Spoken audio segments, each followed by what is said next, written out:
Hello friends, तो कैसे हैं आप लोग। उम्मीद करता हूँ आप सब लोग बहुत बढ़िया होंगे। तो आज का स्टोरी सुनने से पहले मैं आप लोगों को एक बात बता दूं कि अगर मेरा कोई भी स्टोरी आप लोगों को पसंद आए तो उसे लाइक, सब्सक्राइब एंड कमेंट ज़रूर कर देना। तो शुरू करते हैं आज का स्टोरी। तब तक के लिए बाय बाय।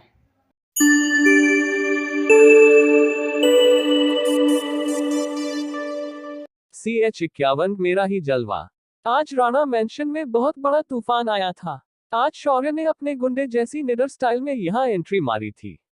और आप सभी को पता है जब शौर्य ऐसे करता है मतलब आज किसकी शामत आई है। शौर्य आराम से चलते हुए विश्वंभरनाथ के सामने आकर खड़ा हुआ। वह उसकी आंखों में आंखें डालकर बोला, विश्वंभरनाथ राणा यही नाम है ना तेरा बुड्ढे। तूने चाल तो अच्छी चली अपने भाई को बर्बाद करने की। क्यों सही कहा ना। इतना कहकर वह रुक गया और सभी को देखते हुए आगे बोला, सभी लोगों से मैं पहले तो माफी मांगता हूं कि मेरे वजह से मोहित दादाजी के परिवार को तकलीफ हुई। लेकिन चलिए मैं आपको एक कहानी सुनाऊंगा और हाँ ये कहानी सुनाना जरूरी है। अगर कोई बीच में बोला तो मैं उसे। इतना कहकर शौर्य ने अपने हाथ में एक पिस्तौल रिंग से बाहर निकाली। देखने वालों को लगा कि पिस्तौल जादू से उसके हाथ में अचानक आ गई हो।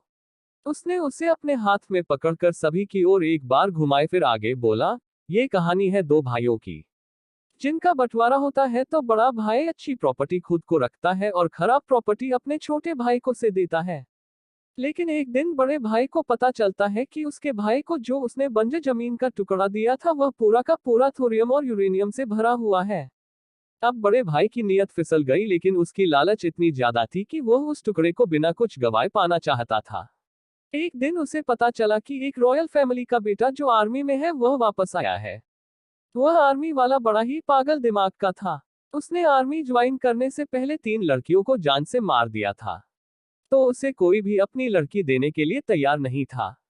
तभी बड़ा भाई उनके पास एक प्रपोजल लेकर जाता है। इसके तहत वह रॉयल फैमिली उसके छोटे भाई की पोती का विवाह उस आर्मी वाले लड़के से करेगी और बदले में वो उन्हें एक प्रोजेक्ट में हिस्सा देंगे। लेकिन ट्विस्ट तो ये था कि उस रॉयल फैमिली को ये मालूम नहीं था कि जिस छोटे भाई की पोती जो से अपनी बहू बनाकर लाने वाले थे वह पहले से ही किसी से एंगेजमेंट कर चुकी है। और उस आदमी के छोटे भाई ने यह बात अपने बड़े भाई से कही थी पर उस बड़े भाई को ऐसे ही मौके की तलाश थी। उसने अपने बड़े होने का फायदा उठाया और अपने छोटे भाई को जबरदस्ती सगाई तोड़ने बोला। क्योंकि उसे ये बात अच्छे से मालूम थी कि अगर रॉयल फैमिली वाले लड़की देखने आएंगे तो वे उस वक्त ऐसी सिचुएशन देखकर इसे अपने शान का मुद्दा बनाएंगे और इसका फायदा उठाकर बड़ा भाई अपने छोटे भाई की प्रॉपर्टी बिना कुछ किए हड़प लेगा और वह रॉयल फैमिली इसे तो कुछ नहीं करेगी लेकिन उस लड़की के परिवार को छोड़ेगी नहीं। इससे उसका सांप भी मरेगा और उसकी लाठी भी नहीं टूटेगी। अब यहाँ मौजूद सभी समझदार लोगों को ये कहानी समझ आ गई होगी। तो मैं गहलोत फैमिली से फर्ज पूछना चाहूंगा, क्या आप अभी भी इसे अपनी शान की लड़ाई मानते हैं। सारी बातें समझने के बाद भानु प्रताप सिंह बोले, लड़के मैं तुम्हारी बात समझ गया और मैं ये भी समझ गया कि कैसे हमारा इस्तेमाल किया गया है। मैं इस रिश्ते से पीछे हटता हूँ। तभी राजवीर जो इतनी देर से चुप था बोला, मुझे ये लड़की पसंद है और मैं इसी से शादी करूंगा और मैं पीछे नहीं हटूंगा चाहे कुछ भी हो जाए। राजवीर ने जब आर्या की खूबसूरती को देखा तो उसका मन मचल गया था। वो उसे किसी भी हाल में पाना चाहता था। जब शौर्य ने इस बेवकूफ की बात सुनी तो वो हंसने लगा और बोला, अरे भाई मेजर साहब वह मेरी मंगेतर है और तुम्हें भी पता है कि क्या सही है और क्या गलत है, तो अब पीछे हटिए और मुझे इस बुढ़े से निपटने दीजिए। तभी राजवीर बोला, अगर हमें कोई चीज पसंद आ जाती है तो हम उसे छीन कर लेते हैं। अगर तुम में दम है तो मुझसे मुकाबला करो और बचा लो अपनी होने वाली पत्नी को। शौर्य ने ये सुना तो वो बोला, मुझे दुख के साथ कहना पड़ रहा है, राघवंशियों के घर में रावण पैदा हुआ है। तुम्हें अपने आप पर शर्मानी चाहिए खुद को राजपूत कहते हुए। शौर्य ने उसे उसके राजपूत होने पर उंगली उठा दी और उसको रावण से जोड़ दिया। ये बात सुनकर भानुप्रताप को भी बहुत गुस्सा आया लेकिन उसके बेटे की हरकत थी तो रावण जैसी ही। उसने फिर कुछ सोचा और बोला, लड़के मैं तुम्हें वचन देता हूं कि अगर तुमने मेरे बेटे को लड़ाई में हराया तो गहलोत परिवार तुम्हें फिर कभी नहीं पूछेगा। लेकिन अगर तुम इसमें हार गए तो तुम्हें इस लड़की को मेरे बेटे के लिए छोड़ना होगा। तभी शौर्य तपाक से बोला, अरे यहाँ पर तो दुर्योधन की औलाद भी मौजूद है। बुढ़े पगला गया है क्या? ये एक इंसान है, कोई चीज नहीं जिसे दांव पर लगा दिया जाए। पर एक बात कहूंगा कि अगर मैं हार गया तो मैं ये सगाई तोड़ दूंगा, लेकिन ये बात आर्या पर निर्भर रहेगी कि वो तेरे बेटे के साथ शादी करेगी या नहीं, और उसमें कोई जबरदस्ती नहीं होगी। जब शौर्य ने भानुप्रताप की बात सुनी तो उसने उसके उम्र का लिहाज करना जरूरी नहीं समझा और उसे तो तड़ाक में बोला। शौर्य की बात सुनकर भानुप्रताप के होंठ कांपने लगे, लेकिन उसने अपनी गर्दन हाँ में हिलाई। शौर्य ने तुरंत अपने हाथ की बंदूक से 2 गोलियां विवम्भरनाथ के घुटने में मार दी और उसके हाथ से उसकी गन गायब हो गई। गोलियां मरने के बाद शौर्य बोला, बुढ़े मैं तुझसे इस पागल से निपटने के बाद निपटूंगा, तब तक जरा इस दर्द का मजा लेना। फिर शौर्य राजवीर के सामने अपने हाथ जेब में डालकर खड़ा हो गया। राजवीर भी आगे आया और उसकी आंखों में देखकर बोला, वो लड़की सिर्फ मेरी है, अगर वह मेरी नहीं हुई तो मैं उसे किसकी नहीं होने दूंगा। मैं आज तेरी जान लेकर रहूंगा। इतना कहकर उसने एक फाइटिंग की पोजीशन ली और अपनी चाल शौर्य की ओर चल दी। अब क्या होगा आगे? क्या शौर्य राजवीर को पिटेगा या फिर खुद उससे पिटकर आर्या को हार देगा? क्या गहलोत फैमिली निभा पाएगी अपना प्रोमिस? CH52 शौर्य vs राजवीर। राणा मेंशन आज अखाड़ा बन चुका था। उनके मेन हॉल में सभी फैमिली मेंबर्स एक तरफ खड़े हुए थे। हॉल का सामान नौकरों में मिलकर दूर कर दिया था। हॉल के बीचों बीच 2 नौजवान युवक खड़े थे। एक ने अपने हाथ अपने पॉकेट में डाले थे और बड़े ही लापरवाही से खड़ा था। दूसरे ने एक फाइटिंग की पोजीशन ली थी और वह बहुत सीरियस नजर आ रहा था। राजवीर जो इतने सालों से सेना में ट्रेनिंग लेकर आया था और उसने कई जानलेवा मिशन किए थे, उसे शौर्य के सामने खड़े रहने पर एक डर महसूस हो रहा था। इसीलिए वह बहुत सीरियस होकर उसके सामने खड़ा था। जब से राजवीर ने शौर्य को चुनौती दी थी तभी से उसे एक अजीब सी फीलिंग हो रही थी जब उसे मिशन के दौरान होती थी। फिर भी इस ख्याल को उसने अपने दिमाग से निकाल दिया और फिर शौर्य को ध्यान से देखने लगा। उसके हिसाब से शौर्य एक गली के गुंडे से ज्यादा नहीं था। राजवीर एक ट्रेन सोल्जर था तो शौर्य एक छोटा लड़का था। उन दोनों का मुकाबला बराबरी का कैसे हो सकता है? ये बात सोचकर राजवीर ने आगे बढ़कर शौर्य की ओर अपना हाथ चला दिया। राजवीर के मुके में इतनी ताकत थी कि उसकी वजह से एक धमकी आवाज हुई। अगर ये किसी दीवार पर लग जाए तो दीवार पर दरारें पड़ जाए। लेकिन उसके सामने शौर्य था, जो खुद युद्ध के देवता का वारिस था। उसका मुक्का उससे कनेक्ट होने से पहले ही हवा में रुक गया। जब सभी ने इसे ध्यान से देखा तो पाया शौर्य का लेफ्ट पैर राजवीर के सीने से लगा था और उसे आगे बढ़ने से रोक रहा था। राजवीर ने भी तुरंत एक पीछे छलांग लगाई और फिर से अपनी जगह पर आ गया।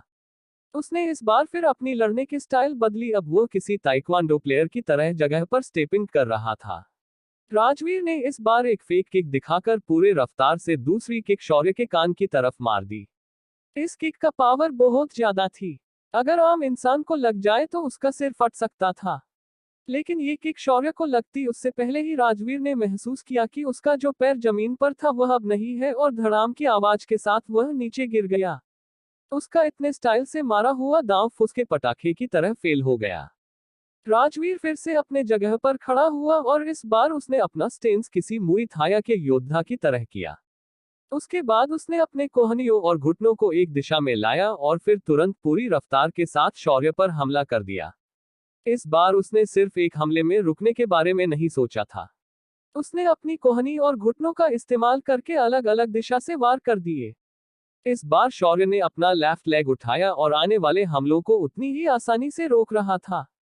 शौर्य ने ये सारे हमले अपने पैर से ही रोक दिए थे और वह अपनी जगह से 1 इंच भी नहीं हिला था। जब राजवीर ने देखा कि उसका एक भी दांव शौर्य को छू भी नहीं पाया तो वह हैरान हो गया। वह जिसे एक आसान फाइट समझ रहा था वो एक पर्वत की तरह लगने लगी थी। इधर गहलोत फैमिली के लोग भी बड़े टेंशन में थे। दूसरी तरफ विश्वंभरनाथ जिसके पैर में गोलियां मारी थी वह अपनी जगह पर बैठकर कराहते हुए ये देख रहा था। दूसरी ओर आर्या बड़े आराम से बैठकर अपने हाथों में टेबल पर रखे हुए काजू उठाकर खा रही थी। जब प्रताप ने अपनी बेटी की यह हरकत देखी तो वो थोड़ा सन रह गया। उसे लगा कि उसके बेटी के सिर पर कोई सदमा लगा होगा, इसलिए वह ऐसा बर्ताव कर रही होगी। लेकिन प्रताप ये बात नहीं जानता था जो बात आर्या को पता थी। इधर राजवीर अपने दांव बदल बदल कर शौर्य को मरने की कोशिश कर रहा था, लेकिन वह शौर्य को छू भी नहीं पा रहा था।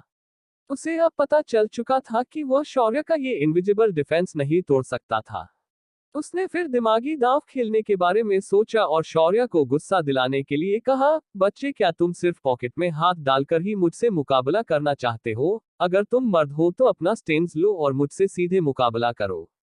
तभी शौर्य बोला, अरे अंकल, तुम मुझे मेरे इस बिना डिफेंस के स्टैंड में भी छू नहीं पा रहे हो और तुम मुझे स्टेन्स लेने के रहे हो? क्या तुम्हारी इतनी औकात है कि मैं स्टेन्स लूं? तभी राजवीर बोला, मैं एक सोल्जर हूं और तुम्हारा इस तरह खड़े होना सामने वाले योद्धा का अपमान है। जब शौर्य ने ये बात सुनी तो उसने एक बार राजवीर को देखा जो बहुत ही सीरियस लग रहा था।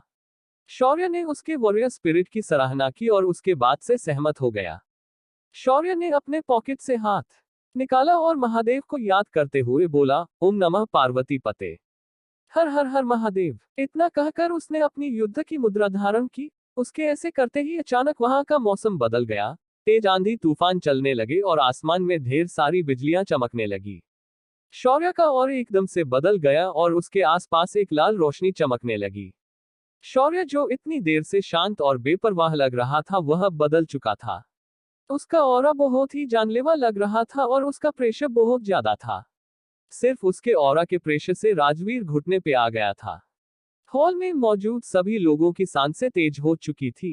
तभी उन्हें शौर्य को आवाज सुनाई दी, सोल्जर, क्या तुम अब मुझसे लड़ पाओगे? क्या तुम कोशिश करना चाहते हो? जन राजवीर के कानों पर यह बात पड़ी तो उसने अपनी थक निगल कर कहा, नहीं, बिल्कुल नहीं, मेरी औकात आपसे लड़ने की नहीं है। ये तो बस मेरा वहम था जो मैं अपनी छोटी सी अचीवमेंट पर घमंड कर बैठा था। मैं हार मानता हूं, मुझे आपसे कोई मुकाबला नहीं करना है। तभी आसमान में दूर कई आकाशगंगा को पार करने के बाद एक बड़ा सा ग्रह नजर आ रहा था। ये ग्रह पूरे आकाशगंगा की साइज का था। इतने बड़े ग्रह पर एक फूलों के बगीचे के बीच एक आदमी एक बड़े से कमल पर बैठकर तपश्चर्या कर रहा था। उसने अपनी आंखें खोली और बोला, युद्ध के देवता का वारिस चुना जा चुका है, अब वक्त आ गया है कि उसे अपना कर्तव्य बताया जाए। पता नहीं ये वारिस आने वाली जिम्मेदारी को संभाल पाएगा या नहीं। उस आदमी ने फिर एक आवाज लगाई जो सुनने में काफी कम लग रही थी, पर पूरे ग्रह पर वह आवाज गूंज उठी। उसने बस इतना कहा था, चित्रगुप्त, जल्दी मुझसे आकर मिलो। कौन था ये आदमी? ये चित्रगुप्त कौन है? इस आदमी को युद्ध के देवता की विरासत के बारे में कैसे पता चला? क्या यह आदमी कोई संकट तो लेकर शौर्य की तरफ आ रहा है? CH53 देव कन्या चित्रांगदा। शौर्य के अपना स्टेन्स लेते ही राजवीर ने हार मान ली थी तो शौर्य भी अपने सरल रूप में वापस आ गया था। इधर गहलोत फैमिली और राणा फैमिली के मेंबर्स को डर के मारे पसीने छूटे थे। सिर्फ आर्या इस वक्त एकदम शांत थी और अपने स्नैक्स एंजॉय कर रही थी। शौर्य, जिसने अभी राजवीर को घुटने पर लाया था, उसकी तरफ देखकर बोला, देखो अंकल, मैं सैनिकों की बहुत इज्जत करता हूं, पर इस तरह कोई सैनिक अपनी ताकत को लड़की के लिए आजमाए, मुझे ये बिल्कुल बर्दाश्त नहीं होता। मैं चाहूंगा कि तुम अपना घमंड इसके बाद अपने घर पर ही छोड़कर आओ तो अच्छा होगा। इतना कहकर विश्वंभरनाथ की तरफ मुड़ा और बोला, क्यों बुढ़े, इस वक्त तेरा एक पैर कब्र में है और तू इस उम्र में भी पैसों के लिए अपने भाई को बलि का बकरा बनाने निकाला था। इसके बाद शौर्य ने अपने मोबाइल से सारी जानकारी मोहित दादाजी को ट्रांसफर कर दी। जानकारी पढ़ने के बाद मोहित दादाजी के सामने सारा मैटर क्लियर हो गया।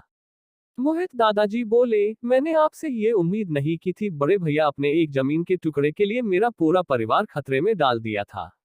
ये बात सुनकर विश्वंभरनाथ बोला, तो क्या हुआ? अगर तेरा परिवार तबाह भी होता तो मेरा परिवार तो था ही इस कुल का नाम चलाने के लिए, और रही बात तुम्हारे परिवार की तो गहलोत फैमिली को हल्के में मत लेना, वो तुम्हें नहीं छोड़ेंगे। तभी शौर्य भानुप्रताप को देखते हुए बोला, क्या गहलोत परिवार इस लड़ाई के हारने बाद भी अपने अपमान का बदला लेना चाहता है? अगर तुम ऐसा सोच रहे हो तो बता दूं कि इस सारी मुसीबत की जड़ ये बुढ़ा था, तुम्हें इसने फंसाया था तो बदला भी इसी से लेना। भानु प्रताप इस वक्त अपने बेटे के हार की वजह से सदमे में था और थोड़ा डरा हुआ था। हकलाते हुए बोल पड़ा, ये बात मुझे समझ में आई है और मैं इस बात का ध्यान रखूंगा। गहलोत फैमिली अपना बदला लेने के लिए इस परिवार को कभी दोषी नहीं समझेगी। इतना कहकर वह अपनी पत्नी और बेटे के साथ वहां से निकल गया। अब विश्वंभरनाथ अकेला अपाहिज बनकर मोहित दादाजी के सामने बैठा था। मोहित ने अपने नौकरों से कहकर उसे वहां से उठाकर उसके कमरे में भेज दिया। कुछ ही देर में वहां एक डॉक्टर्स की टीम को बुलाया गया और विश्वंभरनाथ की सर्जरी करवाकर उसके पैरों से गोलियां निकाल दी। जब उसे होश आया तो शौर्य उसके सामने खड़ा था। उसे देखते हुए शौर्य बोला, और बुढ़े कैसा लग रहा है? क्या अब भी तुम्हें मेरी शादी से कोई तकलीफ है? वह दांत पीसते हुए शौर्य से बोला, बच्चे तूने ये सही नहीं किया, भले ही तू कितना भी ताकतवर हो लेकिन तू हमारे रॉयल फैमिली के आगे कुछ भी नहीं है। उद्धरण चिन्ह। इस बात पर शेर जोर से हंसते हुए बोला, लगता है तुम्हें महाराष्ट्र के अग्निहोत्रियों की ताकत मालूम नहीं है, इसीलिए इतना उछल रहे हो। तुम्हें बता दूं कि तुम्हारे भाई की तरह मेरा परिवार भी रॉयल फैमिली से बिलोंग करता है, बस फर्क इतना है कि मेरे बड़े दादाजी दीनानाथ को तेरी तरह इमोशनल ब्लैकमेल नहीं करते।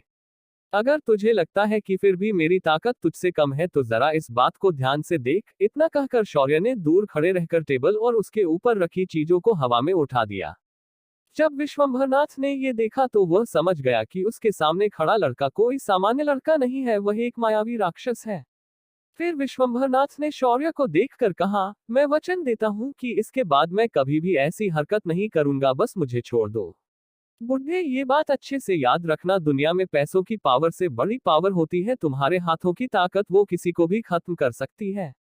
इसीलिए ऐसी खोखली पावर पर इसके बाद कभी मत इतराना, वरना तुम्हारा अंत नजदीक होगा। अब तुम यहाँ से चुपचाप चले जाओ और उस जमीन का ख्याल अपने दिमाग से निकल देना, वरना मैं तुम्हारा अस्तित्व मिटा दूंगा। इतना कहकर शौर्य उस कमरे से बाहर आ गया। मोहित दादाजी ने शौर्य को देखा तो वे हाथ जोड़कर उसकी माफी मांगना चाहते थे, मगर शौर्य ने उन्हें बीच में ही रोक लिया और खुद उनके पैर छूकर बोला, दादाजी मुझे माफ करना, मुझे इस तरह आर्या को यहाँ से नहीं ले जाना चाहिए था। नहीं बेटा, गलती हमारी भी है। मैं भी इतनी गहरी चालों को समझ नहीं पाया और अपने भाई के प्रति जो सम्मान है उसी की वजह से मैंने ऐसा निर्णय लिया था। इस बार मैं खुद अग्निहोत्री मेंशन आके तुम्हारी फिर से आर्या के साथ सगाई करूंगा। मोहित दादाजी इमोशनल होकर बोले। तभी शौर्य ने अपना हाथ तेजी से हिलाया और बोला, नहीं नहीं, उसकी कोई जरूरत नहीं है, मेरे पास सिर्फ एक ही 300 करोड़ की अंगूठी थी, अब मेरे पास दूसरी नहीं है। तो हम पहली वाली सगाई ही मान कर चलते हैं। अब मैं चलता हूँ, मुझे देर हो रही है। शौर्य लगभग दौड़ते हुए वहां से बाहर आया, उसने एक बार आर्या से बात की और वह चला गया। तभी दूसरी ओर कई प्रकाशवर्ष दूर, कई आकाशगंगा पार, उस बड़े से ग्रह पर कमल पर बैठा आदमी चित्रगुप्त का इंतजार कर रहा था। तभी एक कम ऊंचाई वाला लेकिन एक तेजस्वी आदमी वहां आ गया। उसने उस कमल पर बैठे आदमी से कहा, जी भगवान, अपने हमें आमंत्रित किया, बोलिए मैं आपकी क्या सेवा कर सकता हूँ। तभी वह कमल पर बैठा आदमी बोला, युद्ध के देवता की विरासत जो पृथ्वी पर महाभारत के युद्ध के बाद ऐसे ही छोड़ दी थी, उसे किसी ने प्राप्त कर लिया है। तुम अभी के अभी किसी ऐसे दूत को वहां भेजो जिसे दानव भी देख ना पाए। चित्रगुप्त ने कुछ सोचा और बोला, ब्रह्मदेव, मेरी नजर में एक ऐसी देवकन्या है जो वहां जा सकती है।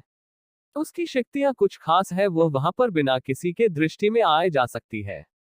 वह मेरी सबसे छोटी पुत्री है। वह इससे पहले एक बार कुछ यमदूतों के साथ धरती पर गई थी। ब्रह्मदेवा जो कमल पर बैठे थे बोले, तुम इसी क्षण उसे पृथ्वी पर पुष्पक यान से भेज दो, उसके लिए मैं अनुमति देता हूँ। वह अभी पृथ्वी पर जाए और इस युद्ध के देवता के वारिस को उसका नया कर्तव्य बताकर आए। अभी इस वक्त पृथ्वी पर कलियुग चल रहा है और ये पहली बार हुआ है कि ये विरासत समय से पहले किसी ने प्राप्त की है। उन्होंने फिर एक गहरी सांस ली और बोले, ये बात भी अच्छी है, क्योंकि त्रेता युग के अंत के बाद कली राक्षस पृथ्वी पर इंसान के शरीर में रहकर उनसे घिनौने काम करवा रहा है, और इंसान जितना अपनी मानवता खोएगा उतने ही जल्दी पृथ्वी पर उनका साम्राज्य स्थापित होगा। अब इस नए वारिस के सहारे हम कली राक्षस पर नियंत्रण स्थापित कर पाएंगे। चित्रगुप्त ने हाँ में गर्दन हिलाई और उसने अपने हाथ में एक टोकन पकड़कर कुछ मंत्र बुदबुदाए और उसमें से एक रोशनी निकली और इस ग्रह के एक कोने पर पहुंच गई। यहाँ पर एक बेहद खूबसूरत लड़की अपनी साधना कर रही थी। उसने लाल रंग के कपड़े पहने थी, बिल्कुल किसी अप्सरा की तरह वह लग रही थी। जैसे ही वह रोशनी उसके सामने आई तो उसे वो गुप्त संदेश मिल जाता है। वह बड़बड़ाती है, मेरे डैड भी न मुझे थोड़ा भी चिल करने नहीं देते। चलो देखती हूँ वो क्या कहना चाहते हैं। इतना कहकर वह तुरंत एक रोशनी में तब्दील होकर उस जाती है। कुछ ही देर में वह ब्रह्मदेव और उसके पिता चित्रगुप्त के सामने आ जाती है। इस लड़की का नाम चित्रांगदा है और वह सशारीर पृथ्वी पर जा सकती है। जो आदमी कमल पर बैठा था वह स्वयं ब्रह्मा जी थे और देवताओं का अकाउंटेंट चित्रगुप्त वहां पर मौजूद था। तभी चित्रांगदा के आने के बाद चित्रगुप्त बोला, बेटी ब्रह्मदेव, आपको एक मुहिम के लिए पृथ्वी पर जाना होगा। उसके बाद चित्रगुप्त ने एक प्रोफाइल की तरह देखने वाला कागज चित्रांगदा के हाथ में दे दिया। उसने वह प्रोफाइल पेज ध्यान से पढ़ा और बोली, ठीक है, मैं उससे जरूर मिलूंगी। वह फिर ब्रह्मदेव की तरफ देखकर बोली, ब्रह्मदेव मैं आपकी आज्ञा से वहां जा तो रही हूं, लेकिन मैं अपनी दोस्त को रिहा करना चाहती हूं और उसे वापस लेकर आना चाहती हूं। कृपया आप उसकी जो सजा है उसे वापस ले लीजिए। वैसे भी वहां पृथ्वी पर 1000 बीत चुके हैं। ब्रह्मदेव ने चित्रांगदा को ध्यान से देखा और बोले, पुत्री चित्रांगदा, तुम्हारी सहेली को उस विशेष कार्य के लिए चुना गया है और ये उसकी जिम्मेदारी है। उसे उस युद्ध के देवता का साथ देना ही होगा। जब उसका कार्य समाप्त होगा वह देवलोक वापस आ सकती है। फिर ब्रह्मदेव ने कुछ याद करते हुए कहा, और एक बात याद रखना, उस सूक्ष्म आयाम में देवलोक पर पाई जाने वाली दुर्लभ से दुर्लभ चीजें हैं। तुम्हें वहां जाकर उनका उपयोग करके उस मनुष्य को जितनी शीघ्र हो सके उतने शीघ्र शक्तिशाली साधक बनाकर उसे संत अधिपति स्तर तक पहुंचाकर उसे अगले कार्य के लिए समरलोक भेज दो। तभी ब्रह्मदेव एकदम सीरियस होकर बोले, इस कार्य में विश्वकर्मा की बनाई हुई वह कृत्रिम आत्मा तुम्हें बहुत ज्यादा मदद करेगी। बस एक बात याद रखना, चाहे कुछ भी हो जाए उस मनुष्य को किसी भी तरह का धोखा नहीं होना चाहिए। अगर दानवों को उसके अस्तित्व के बारे में पता चला तो वे सशरीर पृथ्वी पे जाएंगे और तबाही मचा देंगे।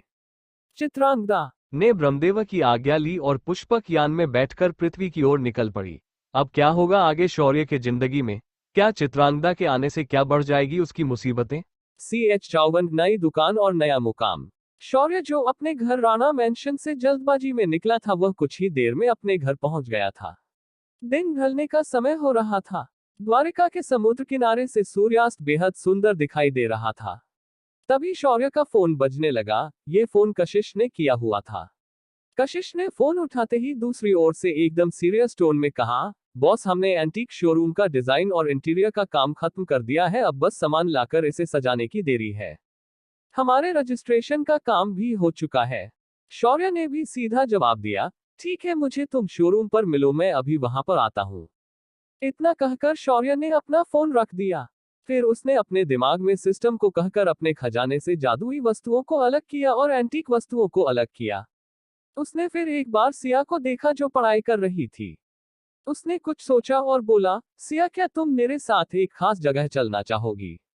सिया जो पढ़ने में बिजी थी तुरंत खास जगह की बात सुनकर उठ खड़ी हो गई और बोली, भाई, क्या सच में आप मुझे ऐसी जगह ले जाना चाहते हैं?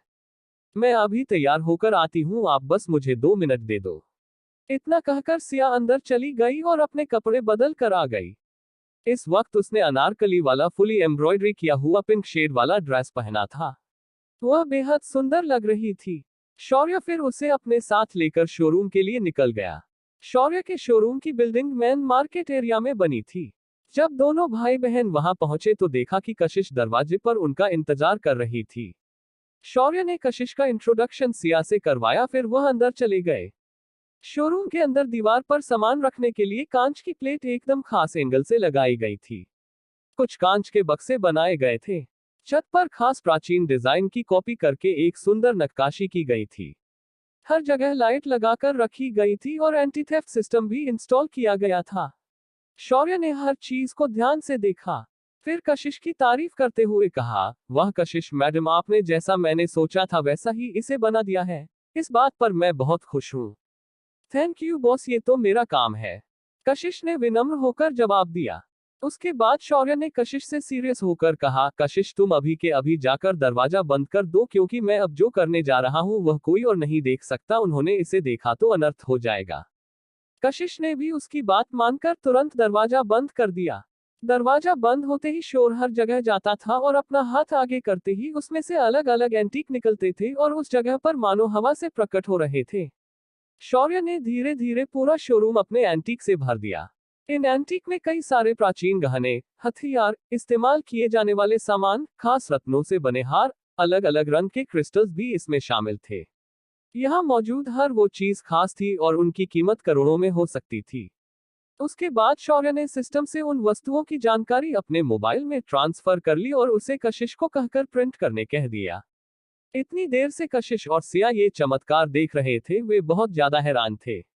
वे दोनों सोच रही थी, इसके हाथ में कोई एंटीक निर्माण करने की शक्ति है जो इसके छूते ही एंटीक प्रकट हो जाते हैं। उन दोनों को इतना बड़ा शौक लगा था कि उनका मुंह खुला का खुला रह गया था। जब उन्होंने शौर्य की आवाज सुनी तो वे दोनों होश में आ गई।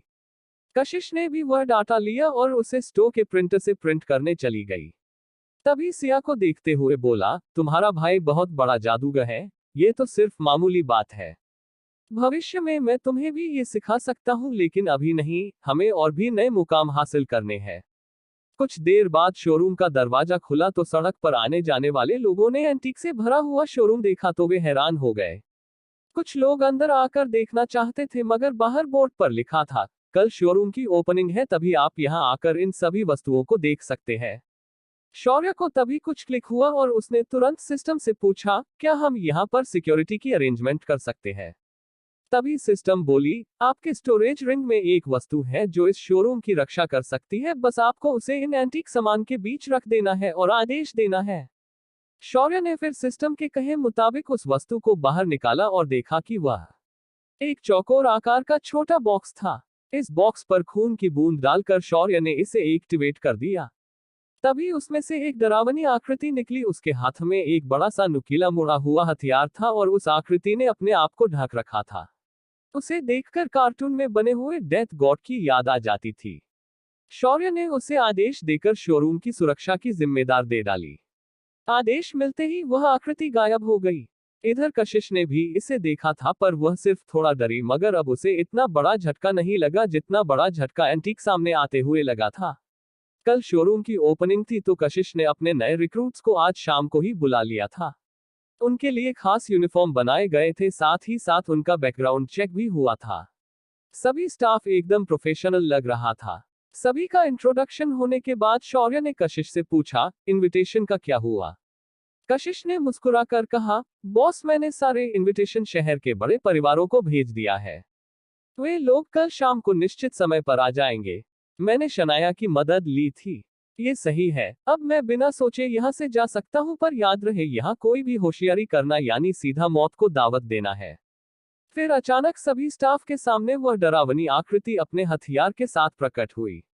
शौर्य सभी को उस आकृति के बारे में बताकर वहां से निकल गया। सारे स्टाफ में डर का माहौल था, तो कशिश ने उन्हें समझाया कि वह कोई भी बुरी भावना मन में नहीं रखेंगे तो ये आपको कुछ नहीं करेगा। शोरूम का काम खत्म करके आर्या और सिया घर पहुंच गए। घर पर सभी को पता चल चुका था कि आज दिन में राणा मैंशन में क्या हुआ था और शौर्य ने उनके साथ क्या किया था। तभी राजस्थान के बॉर्डर एरिया में एक आर्मी कैंप में हड़कंप मचा हुआ था। वहां के बड़े ऑफिसर उस सील को लेकर बहुत एक्साइटेड थे, पर जब उन्होंने उस बोतल के लिक्विड को ट्राई किया तो वे हैरान रह गए थी। तभी वहां के इंचार्ज मेजर जनरल रैंक के अधिकारी ने पूछा, क्या हमें ये लिक्विड मिल सकता है? अगर हाँ तो मेरी मीटिंग इस इंसान के साथ तुरंत अरेंज करो, हम कल ही द्वारिका जाएंगे। अब क्या होने वाला है आगे? क्या शौर्य अपने शोरूम की ओपनिंग शांति से कर पाएगा? क्या कोई मुसीबत उसका इंतजार इस खुशी के मौके पर कर रही है? CH-55 आर्मी का प्रोपोजल। शौर्य अपने घर आकर शांति से लेट गया, तभी उसके कमरे का दरवाजा किसी ने खटखटाया। शौर्य ने जब दरवाजा खोला तो सामने रागिनी और दुष्यंत खड़े थे। उन्हें देखकर शौर्य ने एकदम ठंडेपन से कहा, क्या हुआ, इतनी रात को तुम दोनों मेरे पास क्यों आए हो? शौर्य की ऐसी तीखी बात उन दोनों को अच्छी नहीं लगी, पर यही बर्ताव एक समय था ये दोनों शौर्य के साथ किया करते थे। रागिनी एक गहरी सांस लेकर बोली, तुम्हारे नाना का जन्मदिन अगले हफ्ते है। मैं सोच रही थी कि तुम मेरे साथ अपने ननिहाल चलो। जब शौर्य ने ये सुना तो उसका माथा और ज्यादा ठनक गया और वह बोला, अरे ये वही बुढ़ा है ना जो तुम्हें बार बार मुझे मार डालने की सलाह दे रहा था? अरे हाँ, मुझे याद आया, उसने एक बार मुझे जहर भी दिया था ताकि मुझे तुम्हारी जिंदगी से बाहर निकाल सके। अभी तक मर नहीं क्या वो? चलो उसके जन्मदिन को ही उसका मरण दिन बना देता हूँ ताकि इसके बाद वह अपने पोते की जान लेने के बारे में दोबारा न सोच पाए। जब रागिनी और दुष्यंत ने ये सुना तो दोनों को लगा कि उन्होंने गलत जगह शौर्य को छेड़ दिया है और अब उसके लिए बहुत देर हो चुकी है। इस बार शौर्य उसने जो कहा है वो कर रहेगा। उन्हें अपने इस फैसले पर अफसोस हो रहा था। दुष्यंत मन ही मन बोला, ससुर जी तो अब गए, अब ये लड़का उसका मरण दिन जरूर मनाएगा। दोनों के मुंह से अब एक भी बात नहीं निकली तो शौर्य बोला, उस बुढ़े ने मेरे साथ ये किया था क्योंकि तुम दोनों ने उसे वैसे करने दिया था, तो एक बात याद रखना कि मैं सिर्फ दादी की वजह से तुम दोनों को देखकर अभी तक अनदेखा कर रहा हूँ। तुम दोनों के चेहरे में जब भी देखता हूँ तो मुझे अपने लाचारी भरे वो दिन याद आते हैं जब सारा परिवार मुझे एक कीड़े की तरह ट्रीट करता था और तुम दोनों मेरा मजाक होते हुए देखकर बहुत खुश होते थे। इसके बाद अगर मुझसे रिश्ता जोड़ने की कोशिश की तो मुझसे बुरा कोई नहीं होगा। इतना कहकर शौर्य ने उन दोनों के मुंह पर दरवाजा बंद कर दिया। दुष्यंत को अच्छे से पता था कि उसका बेटा कोई मामूली इंसान नहीं है। वह गोलियों को हवा में रोक सकता है और उसकी रफ्तार इतनी तेज है कि वो पलक झपकते ही दुश्मन को सीधे मौत के घाट उतर सकता है। ऐसा बेटा होना गर्व की बात होती है, लेकिन उनके अपने बर्ताव के कारण आज दोनों ने वह अधिकार खो दिया था। रागिनी के आंखों से आंसू निकले तब दुष्यंत उसे देखते हुए बोला, अब तुम्हारे इन आंसुओं की कोई कीमत नहीं है। जब वह हमारे प्यार के लिए आंसू बहा रहा था तो उस नाजुक उम्र में हम दोनों ने उसे अकेला कर दिया था। अब ऊपर से स्वयं भगवान भी आकर उसे कहेंगे कि वह हमें माफ कर दे, तो वह उस भगवान को भी गाली देकर भगा देगा। ये हमारे कर्मों के फल है और अब हमें इसे भुगतना तो होगा। इतना कहकर दुष्यंत रागिनी को लगभग वहां से खींच कर लेकर गया। दूसरे दिन जब सुबह हुई तो अग्निहोत्री मेंशन में हलचल मची थी। आज सुबह सुबह उनके घर के सामने ढेर सारी आर्मी की गाड़ियां रुकी हुई थी। जब घर के नौकरों ने ये देखा तो वह तुरंत अंदर गए और सारी बात दीनानाथ को बता दी। कुछ देर में एक आर्मी की यूनिफॉर्म पहना हुआ एक लगभग 50 साल का आदमी दीनानाथ के सामने खड़ा था। उसके पीछे राघव शेरगिल भी आया हुआ था। बाकी सैनिक गाड़ियों के पास रुके थे। उस 50 साल के आर्मी ऑफिसर ने जो यूनिफॉर्म पहनी थी उसके कंधे पर एक स्टार और 2 तलवारें लगी हुई थी। उस आदमी के सीने पर कई सारे सर्विस मेडल थे। वह आर्मी का मेजर जनरल था और इस वक्त वे एक पूरे आर्मी फ्रंट के हेड थे। ये राजस्थान के मिलिट्री बेस के हेड आशुतोष पांडे थे। कारगिल की जंग हो या 1972 की जंग, दोनों में इन्होंने बहुत बड़ा योगदान दिया था। उनके नाम पर 100 से भी ज्यादा मिशन पूरा करने का रिकॉर्ड था, वो भी 100% सक्सेस के साथ। उन्हें पूरा देश जानता था और आज वह खुद शौर्य से मिलने आए थे। आशुतोष ने आते ही अपने आने का कारण दीनानाथ को बताया। तब तक घर के बाकी सदस्य भी मेन हॉल में आ चुके थे। जब उन्होंने ये सुना कि मेजर जनरल पांडे यहाँ सिर्फ शौर्य से मिलने आए हैं तो उनके पैरों के नीचे से जमीन सरक गई थी, खासकर दुष्यंत और रागिनी के। तभी दीनानाथ ने एक नौकर को शौर्य को नीचे बुलाने भेज दिया। तब तक मेजर जनरल पांडे और राघव सोफे पर बैठ गए। उनके बैठने का तरीका बहुत ही डिसिप्लिन था। कुछ ही देर में शौर्य नीचे आया। जब जनरल पांडे ने शौर्य को देखा तो वे हैरान रह गए। इतनी कम उम्र का लड़का ऐसी चमत्कार दवा बना सकता है जो किसी भी सैनिक की ताकत को कई गुना बढ़ा सकती है। यह बात सोचकर ही उन्हें बहुत हैरानी हो रही थी। तभी शौर्य नीचे आया और उन्हें नमस्कार करके उनके सामने बैठ गया। तभी मेजर जनरल ने एक गहरी सांस की और सीरियस होकर बोले, मिस्टर शौर्य, मैंने अपने दिए हुए लिक्विड को आर्मी लैब में टेस्ट किया और उसके रिजल्ट बहुत ही चौंकाने वाले थे। मैं चाहता हूं कि आप हमारी आर्मी कैंप को ये दवा रेगुलर बेसिस पर सप्लाई करें। तभी शौर्य मुस्कुराकर बोला, सर पहले तो आपका बहुत स्वागत है। मैं बहुत खुश हूं कि आपको मेरी दवा बहुत पसंद आई, लेकिन मेरी एक समस्या है। मैंने ये दवा तो बनाई है लेकिन मेडिकल काउंसिल से इसे मैंने प्रमाणित नहीं किया है और मेरे पास इस दवा को लीगली बनाने की कोई परमिशन नहीं है। जब मेजर जनरल पांडे ने ये सुना तो वे हंसते हुए बोले, मैं अभी डिफेंस मिनिस्ट्री में बोलकर आपके दवा को प्रमाणित करवाकर आर्मी लैब के टेस्ट इसके साथ अटैच करके इसे आपके नाम पर पेटेंट करवा देता हूँ। साथ ही साथ मैं आपके मैन्युफैक्चरिंग लाइसेंस भी बनाकर भेज देता हूँ। शौर्य की मुस्कान कुछ ज्यादा ही बढ़ गई और वह बोला, आपकी मदद के लिए बहुत शुक्रिया, मैं आपकी खबर का इंतजार करूंगा। तभी मेजर गौरव बोला, शौर्य तुमने बोतल की प्राइस नहीं बताई है। आप जो भी प्राइस बताएंगे हम वो देने के लिए तैयार हैं। शौर्य ने मुस्कुराते हुए कहा, मैं आपको हर महीने 1000 बोतल फ्री में दूंगा, लेकिन अगर अपने ज्यादा की मांग की तो उसके लिए आपको एक बोतल के 20,000 देने पड़ेंगे। ये बात सुनकर मेजर जनरल पांडे बहुत खुश हुए और बोले, शौर्य तुम मेरे पोते के उम्र के हो, अगर तुम्हारे जैसा मेरा पोता होता तो मैं इस दुनिया का सबसे खुशनसीब दादा कहलाता। मैं जिंदगी में पहली बार किसी से इतना इम्प्रेस हुआ हूँ। अगर तुम्हें किसी भी चीज की जरूरत हो तो सीधा मुझे बता देना, इंडियन आर्मी तुम्हारे साथ हर मुश्किल में खड़ी रहेंगी। इतना कहकर उन्होंने अपना कॉन्टैक्ट नंबर शौर्य के साथ शेयर किया। शौर्य ने भी उसे खुशी के साथ स्वीकार किया। आखिर एक मेजर जनरल के साथ कांटेक्ट होना कोई छोटी बात नहीं है। कुछ और बातें करने के बाद राघव और मेजर जनरल पांडे वहां से चले गए। जब वे गाड़ी में बैठकर जा रहे थे तो राघव को एक कॉल आती है। जब वह दूसरी तरफ की खबर सुनता है तो वह बहुत हैरान होता है। उसने तुरंत अपनी बगल में देखकर मेजर जनरल पांडे जी से कहा, सर कल किसी ने राजवीर को बहुत बुरी तरह हराया है और राजवीर बेस पर आकर पागलों की तरह अपनी प्रैक्टिस कर रहा है। उसे हराना इतना आसान कब से हो गया? क्या तुम्हें उस इंसान का नाम पता चला जिसने राजवीर को हराया था? पांडे जी ने राघव से पूछा। राघव थोड़ा हिचकिचाते हुए बोला, सर वो लड़का कोई और नहीं शौर्य था जिसे हम अभी मिलकर आए हैं। राजवीर की माने तो शौर्य ने तो पूरी फाइट में उसे हाथ भी नहीं लगाया था, वह सिर्फ अपनी पॉकेट में हाथ डालकर खड़ा था। लेकिन जब राजवीर ने उसे उकसाया तो उसने सिर्फ अपना एक स्टेंस लिया और अगले ही पल राजवीर अपने घुटने पर था। जब ये बात मेजर जनरल पांडे ने सुनी तो उन्हें इस बात पर बहुत हैरानी हुई। वे थोड़ी शंका जताते हुए बोले, ऐसा कैसे हो सकता है कि किसी के सिर्फ अपना स्टेंस चेंज करने से सामने वाला अपने घुटनों पर आ जाता है? राघव, तुम्हें भी अच्छे से पता है कि राजवीर कितना टैलेंटेड है, वरना वह तुम्हारे बाद सबसे कम उम्र का मेजर नहीं बनता। आप ठीक कह रहे हैं, लेकिन ये बात राजवीर ने खुद अपने मुंह से कही है।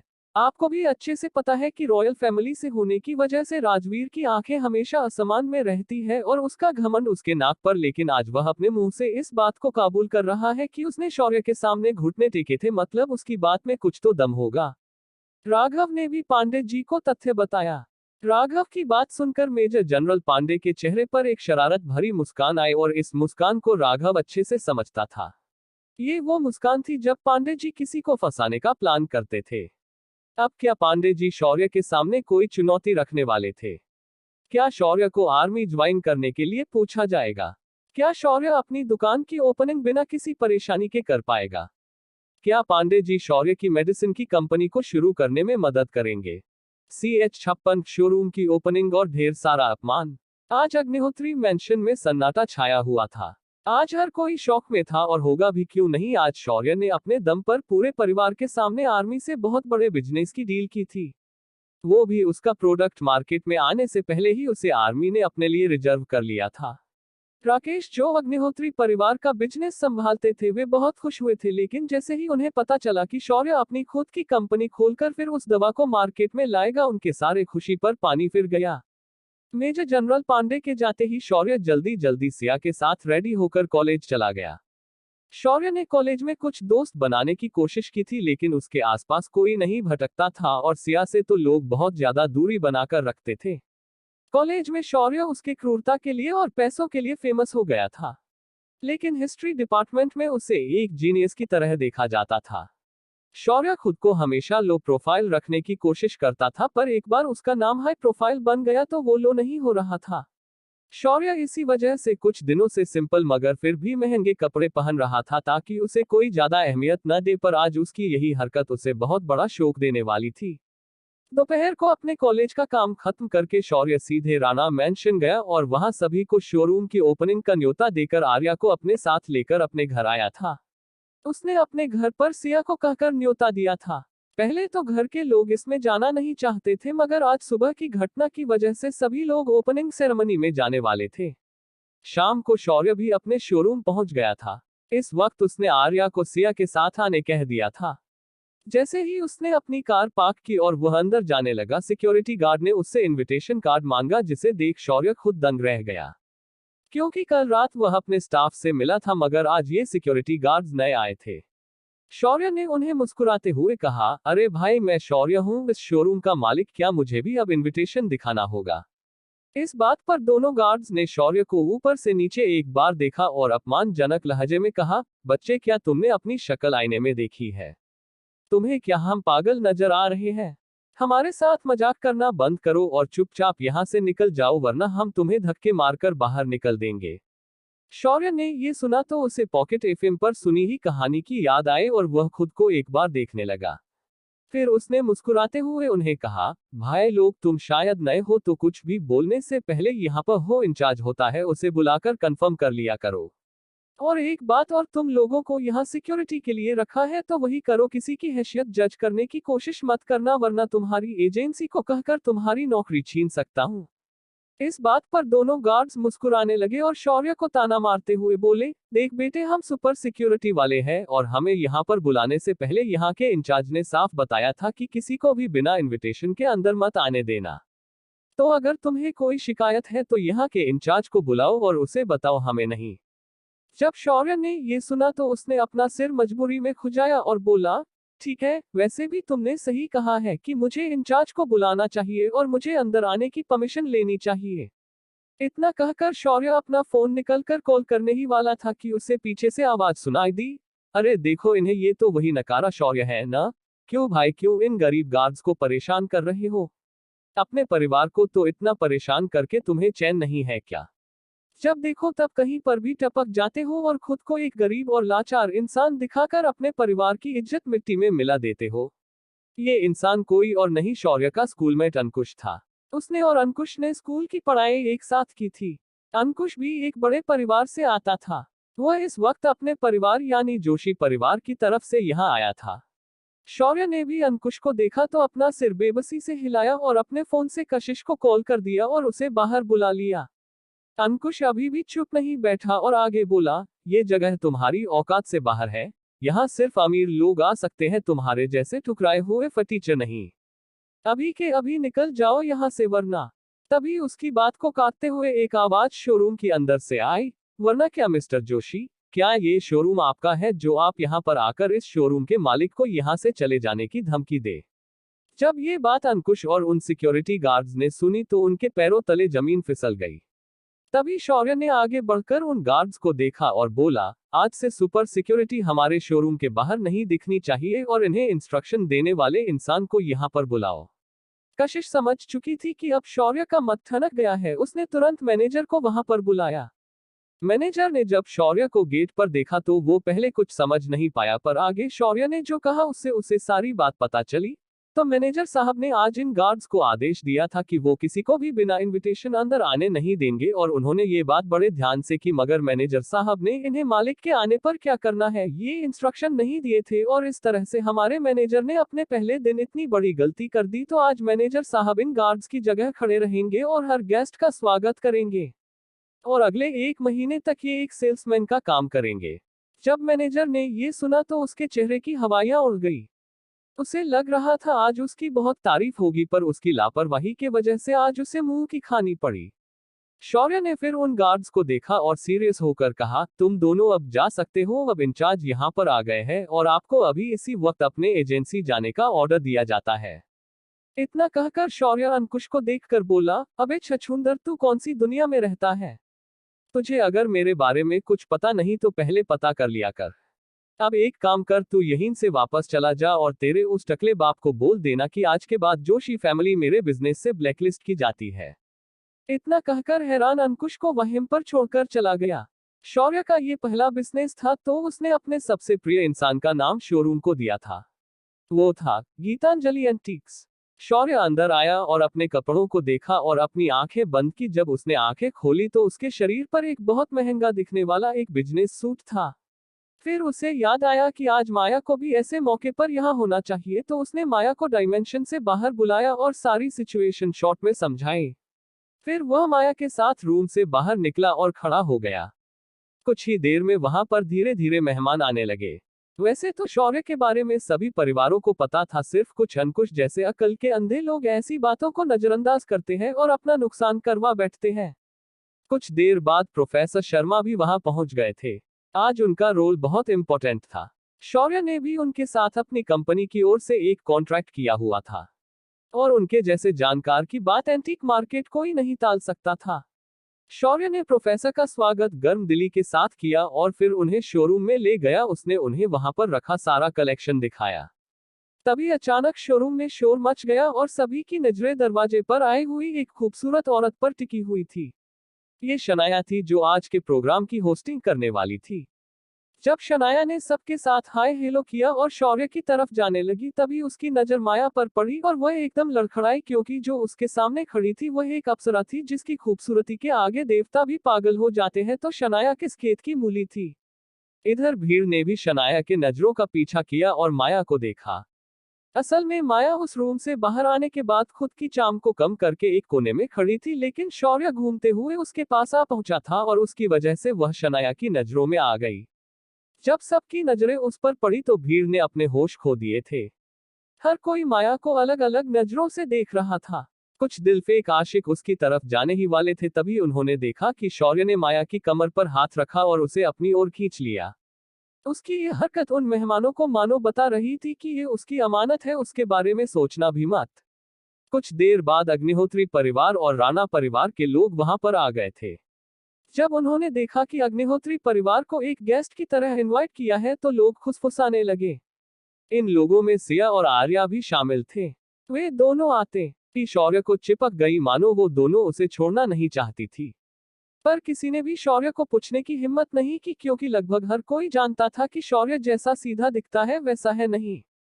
तभी स्टेज पर शनाया पहुंची और सभी को देखकर बोली, हेलो एवरीवन, मैं आप सभी का शौर्य और उसके एंटीक कंपनी गीतांजलि एंटीक की तरफ से स्वागत है। इस समारोह के चलते मिस्टर शौर्य आज अपने शोरूम से 3 चीजों को बेचेंगे और खास बात यह है कि ये तीनों चीजें महाभारत काल से जुड़ी है। अब उस काल का अनुमान लगाना आसान नहीं है, पर फिर भी वह 5000 साल से भी पुरानी है। आप सभी के सामने पेश है पहला एंटीक। ये एक खास किस्म का प्याला है जिसे पंचधातुओं से बनाया गया है और इस प्याले से किसी भी चीज को पीने से उस चीज का स्वाद बदल जाता है। इसे खुद प्रोफेसर शर्मा ने जांचा है, तो आप इसे खरीदने के लिए बोली लगा सकते हैं। इसकी शुरुआती कीमत सिर्फ 10 लाख है। हर बोली 1 लाख से कम नहीं हो सकती। तो आप लोग वेट किसका कर रहे हैं, फटाफट अपनी बोली लगाना शुरू करो। इतना कहकर शनाया ने बिडिंग की शुरुआत की। एक से बढ़कर एक बोलियां लगी और आखिर में उसे एक परिवार ने 65 लाख में खरीद लिया। कुछ समय बाद दूसरा आइटम, जो एक प्राचीन कलश था, वह भी 80 लाख रुपयों में बेचा गया। जब आखिरी सामान स्टेज पर लाया गया तो सभी हैरान रह गए। ये एक विशेष तलवार थी। उसका रंग गहरा हरा था। उसकी कीमत शुरुआत में ही 1 करोड़ रखी गई थी।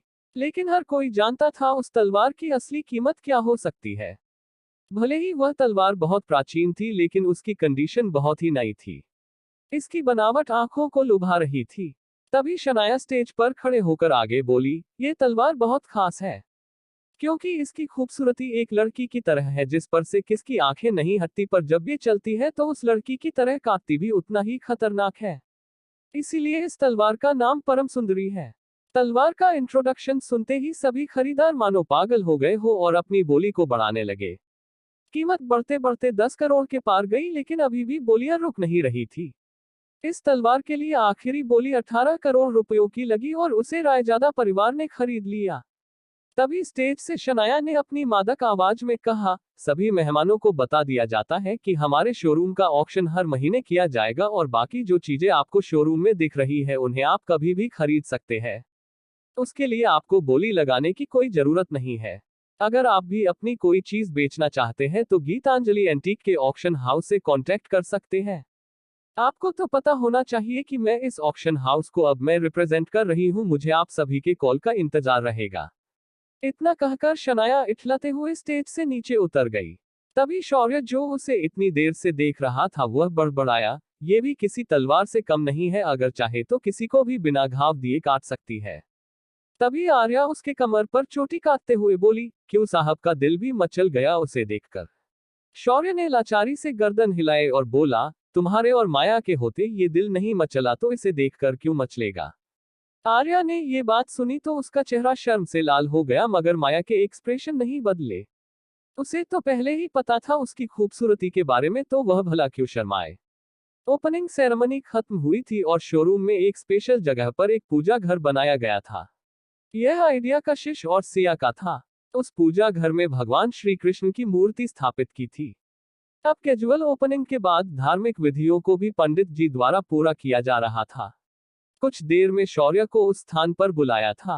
पंडित जी ने शौर्य को अपने माता पिता का नाम बताने बोला, पर उसने खुद को अनाथ बताकर अपनी दादी का नाम बताया और उसका ही गोत्र बताया। ये सारी बातें दुष्यंत और रागिनी ने अपनी आंखों से देखी और कानों से सुनी थी। इस वक्त मानो उनके दिल पर छुरियां चल रही थी। पर वे दोनों अब समझ चुके थे कि वे दोनों शौर्य के लिए मर चुके हैं। सभी विधियां खत्म करने के बाद शौर्य वहां से बाहर आ गया और माया, आर्या, कशिश और सिया इनके साथ अपनी थार में बैठकर अपने विला पहुंच गया। विला में आज शौर्य सभी को एक खास ट्रीट देने वाला था। उसने वहां पहुंचते ही अपने रिंग से कई सारे इंग्रेडिएंट्स निकाले और उन्हें लेकर खाना बनाने चल गया। आज उसने भोजन अपनी आध्यात्मिक शक्ति का इस्तेमाल करके बनाया था। उसने भोजन में डायमेंशन में मिलने वाले कई जड़ी बूटियों का इस्तेमाल किया था। जब खाना टेबल पर लगाया गया और सभी लड़कियों ने उसे चखा तो उनका मुंह खुला का खुला रह गया। तभी शौर्य का फोन बजा और उसकी आंखें गुस्से से लाल हो गई। ऐसा क्या सुना था शौर्य ने फोन पर? क्या हुआ था जिस वजह से शौर्य को इतना गुस्सा आ गया? क्या किसी ने शौर्य के करीबी लोगों को नुकसान पहुंचाने की साजिश की थी?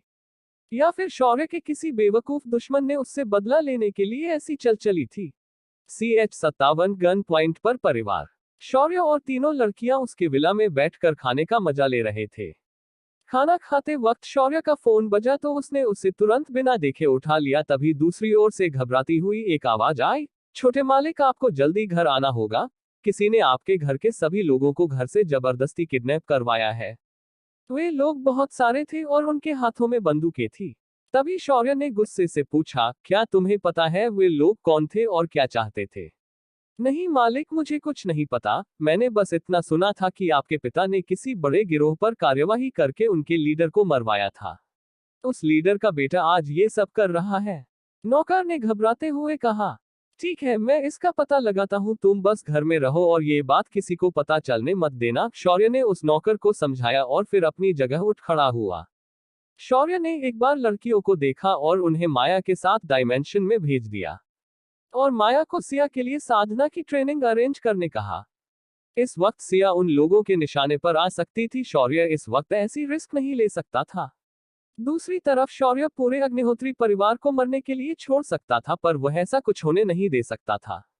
सामने वाले ने पूरे परिवार को निशाना बनाया था। ऐसे में सामने वाला आज नहीं तो कल शौर्य के पीछे भी आ सकता था, क्योंकि भले ही वह खुद को परिवार का हिस्सा नहीं मानता था, पर सामने वाला ऐसा क्यों सोचेगा? शौर्य ने विला से बाहर गाड़ी में बैठते हुए सिस्टम से कहा, सिस्टम, लगता है अब तुम्हें मेरी मदद करनी पड़ेगी। मुझे मेरे परिवार वालों का पता बताओ और गाड़ी के नेविगेशन पैनल को उसके हिसाब से सेट कर दो। वाह होस्ट, तुम्हें सिर्फ मैं काम के वक्त याद आती हूँ और बाकी समय तुम सिर्फ अपने कामों में लगे रहते हो। मैं इतनी भी यूजलेस नहीं हूँ। अगर महारे को पता होता कि महारा होस्ट इतना टाबर है तो मैं थारे को कभी सेलेक्ट ना करती। तुमने महारा दिल दुखाया है। तभी शौर्य बोला, अरे मेरी माँ, मुझे अब उन लोगों को पहले बचाने में मदद कर, मैं तुझे जो चाहिए वो दूंगा और अपनी ये ड्रामेबाजी पहले बंद करो। तभी सिस्टम बोली, मुझे ज्यादा कुछ नहीं चाहिए, मैं सिर्फ एक चीज खाना चाहती हूँ, उसे आइसक्रीम कहते हैं। तुम मुझे ये प्रोमिस करो मैं मान जाऊं। ठीक है, मैं तुम्हें ढेर सारी आइसक्रीम दूंगा, लेकिन पहले मेरा काम कर दो। तभी रक्त सम्राज्ञी, जो शांत थी, अपनी मदहोश करने वाली आवाज में बोली, मास्टर, जब से मैं यहाँ आई हूँ मैं सिर्फ वैम्पायर की तरह सिर्फ खून पीकर जिंदा हूँ, मुझे इस बार कुछ खास चाहिए। शौर्य को इन दोनों की बातें सुनकर उसका माथा ठनक गया, फिर भी वह अपने गुस्से को काबू करते हुए बोला, मेरी जानब तुझे क्या चाहिए? मास्टर, मुझे ज्यादा कुछ नहीं चाहिए, मैं सिर्फ बाहर घूमना चाहती हूँ और लाइफ के मजे लेना चाहती हूँ। शौर्य ने बिना कुछ सोचे कहा, मैं तुम्हारी भी इच्छा पूरी कर दूंगा, पर अब मेरा काम कर दो। तभी नेविगेशन पैनल फ्लैश हुआ और देखा कि द्वारिका सिटी से बाहर जाने वाले मेन हाईवे से उसके परिवार को पास वाले एक छोटे गांव में ले जाया गया है। शौर्य ने एक्सीलेटर दबाया और पूरी रफ्तार के साथ उस ओर निकल पड़ा। दूसरी ओर उसके परिवार के सारे लोग बंदी बनकर एक कमरे में बंद किए गए थे। इसमें उसके माता पिता, दोनों चाचा चाची, दादाजी और वो दोनों बेवकूफ अभी और विशाल भी शामिल थे। इन्हें जहां बंद किया गया था वह एक पुराना मकान था। इस मकान के नीचे एक अंडरग्राउंड बेस था। ये बेस एक फैक्ट्री थी जहां ड्रग्स बनाया जाता था। यहाँ कई तरह के ड्रग्स बनाने का सामान था और कुछ नशेड़ी लोग एक कन्वेयर बेल्ट पर सफेद पाउडर जैसी चीज को प्लास्टिक के पुड़ियों में तौलकर भर रहे थे। दूसरे बेल्ट पर ढेर सारी छोटी छोटी गोलियां थी और उन्हें भी पैक किया जा रहा था। ऐसे बहुत सारे कन्वेयर बेल्ट थे और उन पर अलग अलग तरह के ड्रग्स बनाए जा रहे थे। उसी फैक्ट्री में एक कोने में सोफा रखा हुआ था और वहां पर एक नशेड़ी आदमी बैठा हुआ था।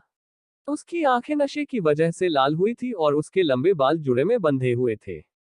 उसके पूरे शरीर पर अलग अलग टैटू बने थे।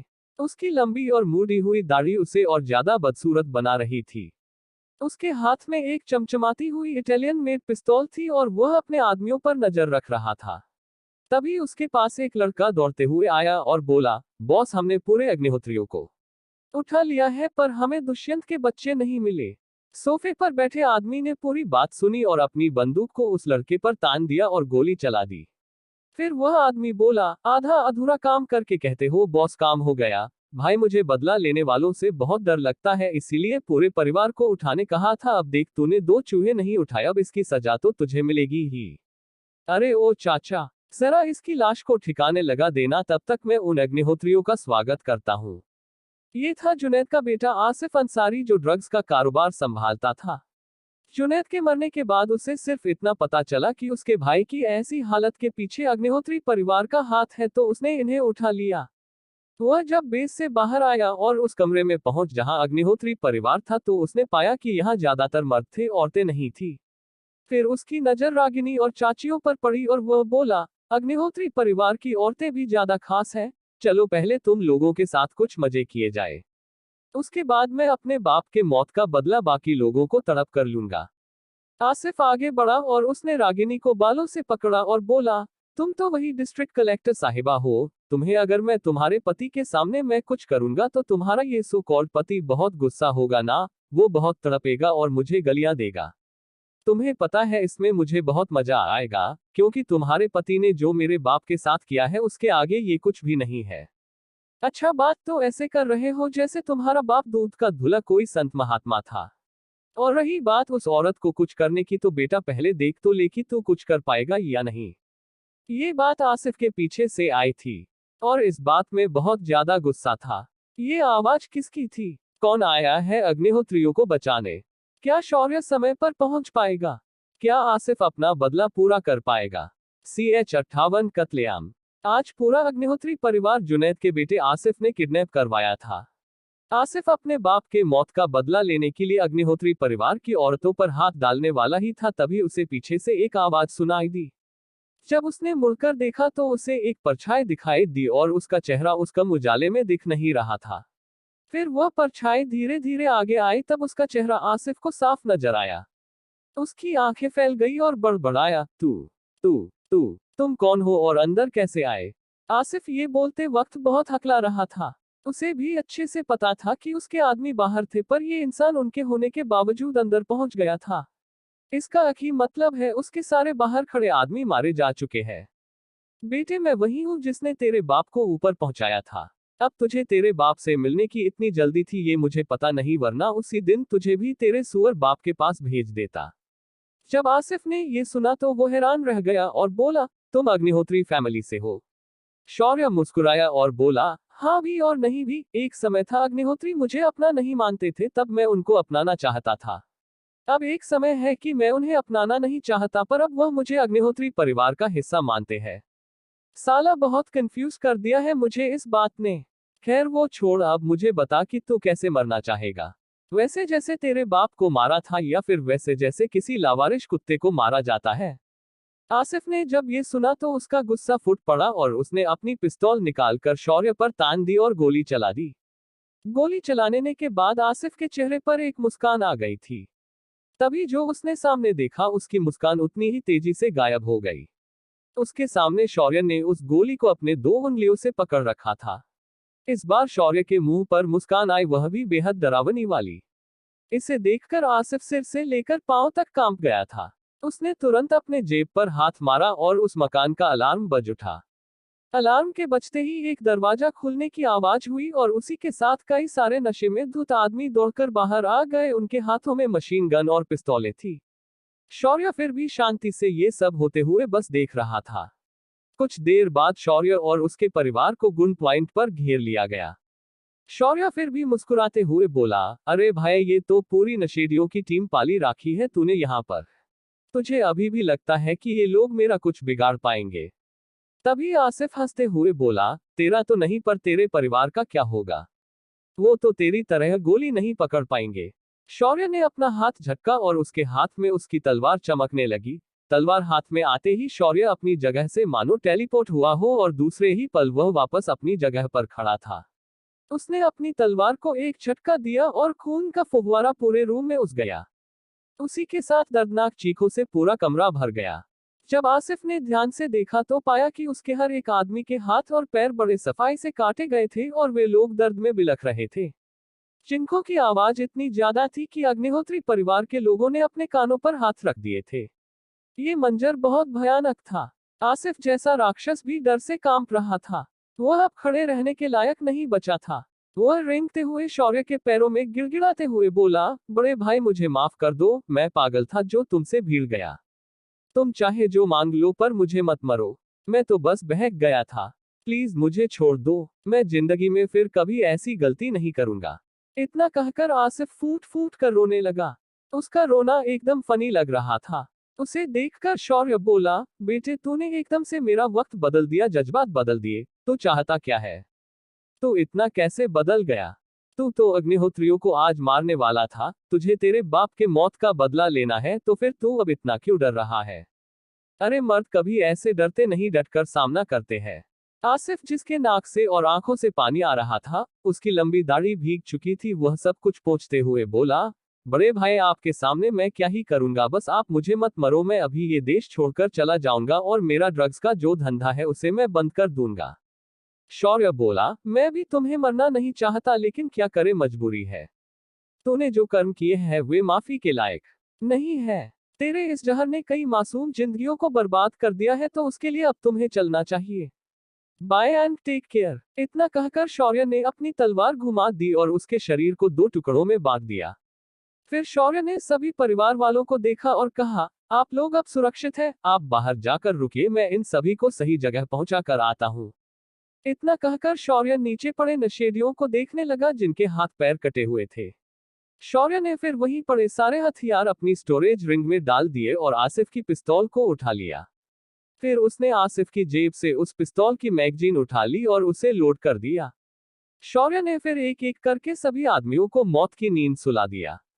अग्निहोत्री परिवार उस मकान के बाहर आ चुका था, तभी उन्होंने गोली चलने की आवाज सुनी, पर दुष्यंत ने उन्हें चुप रहने कह दिया। उसे अच्छे से पता चल चुका था कि आगे क्या होने वाला है। कुछ ही देर में शेर अंडरग्राउंड फैक्ट्री में पहुंचा और उसने वहीं पर पड़ा हुआ सिलेंडर उठा लिया और उसे हवा में फेंककर उस पर गोली चला दी। एक बड़ा धमाका हुआ और पूरा का पूरा मकान ढह गया। तभी वहां से कुछ दूरी पर दो लोग बिनोक्यूलर लेकर इस मंजर को बारीकी से देख रहे थे। उनमें से एक बोला, ये लड़का तो जीता जगता हैवान है, इसे अगर जंग के मैदान में खुला छोड़ दिया तो सामने वाला लड़ने से पहले ही अपनी हार मान लेगा। तुमने एकदम सही कहा, चलो हमें ये बात सर को रिपोर्ट करनी चाहिए। दूसरी तरफ शौर्य ने अपने परिवार वालों को अपनी थार में एडजस्ट करके बिठा दिया। जब जगह कम पड़ी तो उसने पास ही में खड़ी एसयूवी को जबरदस्ती उसका लॉक तोड़कर स्टार्ट किया और उसे दुष्यंत को सौंप दिया। फिर दोनों गाड़ियां अग्निहोत्री मैंशन की तरफ चली गई। रागिनी इस पूरी घटना में एकदम चुप बैठी थी। घर पहुंचते ही वह अपने कमरे में चली गई और फूट फूट कर रोने लगी। आज शौर्य ने उसकी इज्जत बचाई थी, लेकिन उसने ये भी देखा कि जब शौर्य ने उसे बचाया तो उसके चेहरे पर कोई भाव नहीं था। अगर कोई बेटा अपनी माँ के साथ ऐसा होते हुए देखता है तो उसका रिएक्शन इतना ठंडा नहीं होता। ऐसा लग रहा था जैसे उसने किसी रह चलते हुए को बचा लिया था। आज उसे अपने आप पर गुस्सा और शर्म दोनों आ रहा था। उसने अपना पूरा जीवन गर्व और घमंड के साथ जिया था। उसके सामने आंख उठाकर बात करने की किसकी हिम्मत नहीं थी, लेकिन आज उसे यह एहसास हुआ कि वह जिस बात पर घमंड करती थी वह चीज उसके बेटे के सामने कुछ भी नहीं है। दूसरी तरफ शौर्य ने सभी को घर पर सुरक्षित छोड़ दिया। अगला काम शौर्य ने दुष्यंत के ऊपर छोड़ दिया और खुद डायमेंशन में आ गया। आसिफ का बेस तबाह होते हुए एक स्क्रीन पर दिखाया जा रहा था। वहीं पर कुछ लोग मिलकर इस घटना को अपनी आंखों से देख रहे थे। यहाँ बैठा हुआ हर आदमी पठानी पहना हुआ था। उसके ऊपर बुलेट प्रूफ जैकेट भी पहने थे। हर आदमी की लंबी लंबी दाढ़ी थी। उनमें से एक आदमी बोला, खबीस का बच्चा बेमौत मर गया। अब हम हमारे आका को क्या बताएंगे? अब हमें दूसरा बेस ढूंढना पड़ेगा। हमारा मकसद हिंदुस्तान की बर्बादी है और हम गजवाए हिंद करके रहेंगे। लेकिन इससे पहले इस लड़के को ढूंढो और उसे उड़ा दो, वरना ये लड़का अगर सेना में आ गया तो फिर हम खत्म हो गए समझो, और हमारा मकसद कभी पूरा नहीं हो पाएगा। ये लोग कौन थे जिन्होंने ये सारा वाकया स्क्रीन पर देखा था? क्या शौर्य ने किसी ऐसी ताकत से पंगा लिया है जो भारत को तबाह करना चाहते हैं? क्या शौर्य इनसे लड़ पाएगा? CH-59 बिजनेस में परेशानी। शौर्य अपने घर वालों को आसिफ के हाथों से बचाकर सही सलामत ले आया था। उसके बाद वह डायमेंशन स्पेस में आ गया था।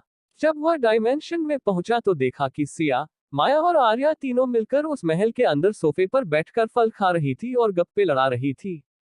शौर्य ने जब ये देखा तो वो मन ही मन बड़बड़ाया, इनकी लाइफ यहाँ पर कितनी अच्छी चल रही है। वहां पूरा परिवार गन पॉइंट पर था और मैं इतनी मेहनत करके उन्हें आजाद करवा कर आया हूं और ये लोग यहाँ बैठकर फलों का आनंद ले रहे हैं। जब तीनों ने शौर्य को देखा तो उसे भी अपने पास बुला लिया। शौर्य बेमन से मुस्कुराया और उनके पास जाकर बैठ गया। बैठने के बाद शौर्य ने शॉर्ट में सिया और बाकी लोगों को बाहर हुई वारदात बताई। इसके बाद वह साधना चैम्बर की ओर जाते हुए माया से बोला, मैं आज कॉस्मिक लिक्विड को एब्जॉर्ब करने जा रहा हूं, तो तुम जानती हो आगे क्या करना है। जब माया ने ये सुना तो वह बोली, स्वामी ये तो बहुत ही दुर्लभ चीज है, यहाँ तक कि ये देवलोक में भी जल्दी नहीं मिलती, तो आपको कैसे मिली। शौर्य मुस्कुरा कर बोला, ये एक उल्कापिंड से मुझे मिला था। अब तुम सिया को साधना सिखाने के लिए लेकर जाओ और इन दोनों को युद्धकला का अभ्यास भी करवा देना। इतना कहकर शौर्य साधना के लिए कमरे में चला गया। कमरे में आते ही शौर्य ने अपने सारे कपड़े उतार दिए और सिस्टम से बोला, सिस्टम अब मैं तैयार हूं, तुम अपना काम शुरू कर सकती हो। इसके बाद सिस्टम के कहने पर शौर्य ने उस कॉस्मिक लिक्विड को एक एक घूंट के अनुसार धीरे धीरे पिया। उसने इतने में 100 मिली से ज्यादा वह लिक्विड पी लिया। तभी सिस्टम ने उससे रुकने के लिए कहा। आमतौर पर एक घूंट कॉस्मिक लिक्विड किसी को भी वज्र जैसा शरीर दे सकता था, लेकिन यह सिस्टम उस ऊर्जा को नियंत्रित करके शौर्य के अंदरूनी अंगों को भी मजबूत करना चाहती थी। जैसे ही वह लिक्विड शौर्य के शरीर में गया उसे कुछ अजीब सा महसूस हुआ। उसके शरीर का प्रत्येक अंग, प्रत्येक हड्डी में खिंचाव महसूस हुआ। कुछ ही देर में शौर्य के सारे शरीर में दर्द उठा, उसके पूरे शरीर से बिजली का प्रवाह हो रहा था। कुछ ही देर में शौर्य के मुंह से एक जोरदार चीख निकली, लेकिन शौर्य ने अपने आप को संभाला और सिस्टम के कहे अनुसार उस ऊर्जा को नियंत्रित किया और उसे पूरे शरीर में कंट्रोल तरीके से प्रवाहित किया। वह ऊर्जा जिस जिस अंग से होकर गुजर रही थी वह उस अंग को अधिक से अधिक मजबूत कर रही थी। दूसरी तरफ सिस्टम भी उस ऊर्जा की मात्रा धीरे धीरे बढ़ा रही थी। एक समय ऐसा आया कि पूरी की पूरी ऊर्जा शौर्य अपने शरीर में घुमा रहा था। इस वक्त उसके चेहरे पर दर्द और खुशी दोनों झलक रहे थी। उसका हर एक अंग वज्र से भी ज्यादा ताकतवर हो गया था। उसके शरीर में ताकत का संचार हो गया था। इस वक्त शौर्य की साधना में कोई बदलाव नहीं आया था, पर उसकी ताकत बढ़ गई थी। जब वह उठकर खड़ा हुआ तो उसके शरीर से किसी धातु की तरह आवाज आई। शौर्य ने एक गहरी सांस ली और अपने शरीर को ध्यान से नियंत्रित किया और वह बाहर आ गया। जब वह बाहर आया तो माया उसे देखकर हैरान थी। उसका पूरा शरीर जैसे का वैसा था, पर उसके बाल लंबे हो चुके थे। शौर्य ने माया को देखा और पूछा, क्या बात है, तुम्हारे चेहरे पर ऐसी हैरानी वाले भाव क्यों आ रहे हैं? क्या इस अप्सरा को मैं अब पसंद आ रहा हूँ? माया ने अपनी गर्दन तेजी से न में हिलाए और बोली, नहीं स्वामी, मगर आपके बाल बहुत ज्यादा लंबे हो गए हैं। माया की बात सुनकर शौर्य ने अपने बालों को सहलाया और बोला, हाँ तुमने सही कहा, ये लंबे तो हो चुके हैं। चलो आज मुझे सैलून जाकर उन्हें सेट करना पड़ेगा। उसने फिर कुछ सोचकर माया से पूछा, वैसे माया मुझे ऐसा क्यों लग रहा है कि मैं काफी समय से उस कमरे में बंद था। तभी माया मुस्कुराई और बोली, स्वामी हाँ ये बात सच है कि आप पिछले 3 दिनों से उस रूम में थे, और मैंने सिया को इन 3 दिनों में उसके बॉडी क्लींजिंग के साथ साधना करना और कुछ बेसिक युद्धकला के नियम भी सिखा दिए हैं। जब शौर्य ने माया की बात सुनी तो उसे याद आया कि बाहर अब दोपहर का समय हो चुका होगा, तो वह तुरंत सिया और आर्या को बुलाकर वाहन से निकल गया। इस वक्त उसने माया को आर्या के साथ उसके कंपनी भेज दिया था। आज शोरूम खुलने के बाद का पहला दिन था, तो सुबह से ही शोरूम में ग्राहकों की भीड़ थी। जब दोपहर को शौर्य वहां पहुंचा तो उसने देखा कि उसके शोरूम का काम एकदम ठीक से चल रहा था, तो वह बेफिक्र होकर अंदर अपने ऑफिस में चला गया। जब वह अंदर पहुंचा तो उसने देखा कि कशिश किसी से बिजनेस डील की बात कर रही थी। कशिश ने जब शौर्य को अंदर आते देखा तो वह अपनी जगह पर खड़ी हो गई और बोली, गुड आफ्टरनून बॉस, मुझे लगा आप सुबह ही ऑफिस आ जाएंगे। इनसे मिलिए, ये है कुणाल राजपुरोहित, ये दिल्ली से यहाँ बिजनेस की बात करने आए हैं। ये बात सुनकर शौर्य चौंक कर बोला, अरे वाह, हमारे बिजनेस की खबर दिल्ली तक पहुंच गई है। तो बोलिए मिस्टर कुणाल, आप क्या कहना चाहते हैं? शौर्य अपनी बात कहते हुए उसके कशिश की बगल वाली मैन चेयर पर बैठ गया। कुणाल ने शौर्य को बड़े ही गौर से देखा और उसने शौर्य को एकदम कम आंका। उसके हिसाब से शौर्य एक कॉलेज स्टूडेंट था और अपने परिवार के दम पर उसने ये छोटा बिजनेस शुरू किया होगा। इसी पूर्वाग्रह के चलते वह शौर्य को एकदम हल्के में लेकर बोला, मिस्टर शौर्य, मैं आज एक बिजनेस प्रपोजल लेकर आपके सामने आया हूँ। हमारी company the golden shine antique आपके सारे सामान को खरीदना चाहती है और इसके बदले मैं आपको 200 करोड़ दे सकता हूँ। ये एक बल्क डील है, तो आप अपना दाम हमें बता सकते हैं। जब शौर्य ने ये सुना तो उसकी भौहें सिकुड़ गई और फिर मुस्कुराते हुए उसकी आंखों में देखकर बोला, क्या मिस्टर कुणाल मेरी उम्र देखकर मुझे बच्चा समझकर एक लॉलीपॉप दे रहे हैं क्या? आपको पता है मेरे हर एंटीक की कीमत करोड़ों में है। कुछ तो इतने महंगे हैं कि मैं तुम्हारी पूरी गोल्डन शाइन एंटीक को खरीद सकता हूँ। रही बात आपके प्रपोजल की, इसमें मुझे कोई डील तो दिख नहीं रही बल्कि लूट ज्यादा लग रही है। क्या दिल्ली वाले हमें इतना कम आंकने लगे हैं क्या? शौर्य की बात सुनकर कुणाल थोड़ा सा कपकाया और फिर खुद को शांत करते हुए बोला, मिस्टर शौर्य, भले ही आपके वस्तुओं की कीमत बहुत ज्यादा हो, लेकिन क्या आपकी कंपनी उसे सुरक्षित रख सकती है? मैं मानता हूं कि आपकी कंपनी इस बात के लिए इतनी मजबूत नहीं है। और वैसे भी हमारी सिक्योरिटी कंपनी सुपर सिक्योरिटी ऐसी बातों के लिए बहुत मशहूर है। तभी शौर्य की मुस्कान चौड़ी हो गई और वह तपाक से बोला, अरे हाँ, मुझे याद आया, वह बदतमीज गार्ड्स आपके ही कंपनी द्वारा प्रोवाइड किए जाते हैं। तभी सोचूं कि आप दिल्ली से यहाँ कैसे आ गए। आखिर बात तो आपके सिक्योरिटी सर्विस के शान की थी, तो आप सीधा मेरी कंपनी को खरीद कर मुझे ये बताने आए हैं कि मैंने आपके गार्ड्स को वापस भेजकर बहुत गलत किया। क्या मैंने सही कहा ना मिस्टर कुणाल? जब कुणाल ने शौर्य का सीधी बात नो बकवास वाला एटीट्यूड देखा तो वह मुस्कुराया और बोला, क्या बात है, मैं तो आपको बच्चा समझकर सिर्फ सबक सिखाकर छोड़ देने वाला था, लेकिन तुम तो मेरी सोच से भी ज्यादा तेज निकले। तभी शौर्य का लहजा एकदम चेंज हो गया और उसने अपने शर्ट का एक बटन खोलते हुए कुणाल को देखा और बोला, सुन बे डेढ़ पसली, ये मेरी कंपनी है और मैं अपनी कंपनी को कैसे चलाना है अच्छे से जानता हूँ। यहाँ आने से पहले तुमने अगर मेरे बारे में अच्छे से जानकारी इकट्ठा की होती तो तू मेरे शोरूम में कदम भी रखने से पहले 100 बार सोचता। चलो कोई बात नहीं, चल तुझे मैं मेरे सिक्योरिटी की एक झलक दिखाता हूँ। इतना कहकर शौर्य ने कुणाल को उसकी कॉलर से पकड़ा और उसे बाहर शोरूम में लेकर आया। उसने अपने हाथ से ताली बजाई और सारे कस्टमर को सिर्फ 2 मिनट के लिए बाहर जाने बोल दिया, क्योंकि वह सिक्योरिटी जांचने वाला था। जैसे ही सारे कस्टमर बाहर गए, शौर्य ने कुणाल को देखा और बोला, तुझे देखना है कि मेरी शोरूम में कोई भी ज्यादा होशियारी क्यों माही कर सकता तो देख। इतना कहकर शौर्य ने ऊपर की ओर देखा और बोला, अब तू बाहर आएगा या फिर तेरा लाइफ एसेंस सप्लाई बंद कर दूं। शौर्य के इतना कहते ही एक डरावनी डेथ गॉड की आकृति कुणाल के सामने आई। उसके हाथ में हंसिए जैसा बड़ा हथियार था। जब कुणाल ने उसे देखा तो उसकी आंखें लगभग बाहर आ गई। उस आकृति ने कुणाल की आंखों में देखकर एक बेहद डरावनी आवाज में कहा, तुझे पता है तूने जब यहाँ कदम रखा था तभी मैं तेरा सिर कलम करने वाला था, लेकिन मैं भी देखना चाहता था कि तू क्या चीज है। लेकिन जब मालिक आए तो मैंने तुझे उनके फैसले पर छोड़ दिया। अगर मालिक न होते और तूने जो सोचा था वह करने की कोशिश की होती तो अब तक तू ऊपर पहुंचकर अगले जन्म के लाइन में खड़ा होता। कुणाल, जिसने इस सुपरनेचुरल घटना को अपनी आंखों से देख था और इस हथियार को अपने गले पर रेंगते हुए महसूस किया था, वह समझ चुका था कि ऐसी खतरनाक चीज जिस शोरूम की रक्षा कर रही हो, वो लोग उस जैसे इंसान को सीरियसली क्यों लेंगे।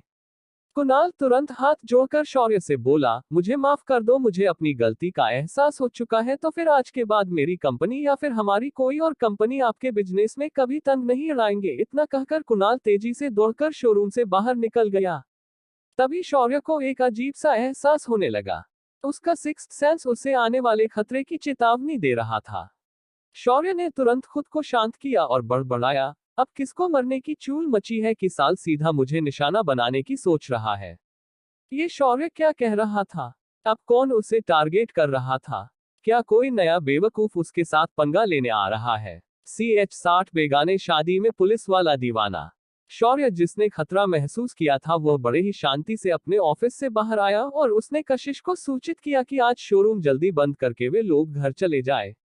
कुछ ही देर में कशिश ने शौर्य की सूचना अनुसार शोरूम बंद कर दिया और सारे स्टाफ को घर भेज दिया। उसके बाद शेर ने उस डेथ गॉड को बाहर बुलाकर आदेश दे दिया कि अगर कोई भी इस शोरूम की तरफ बढ़ने की कोशिश करे तो सीधा उसे मार दे।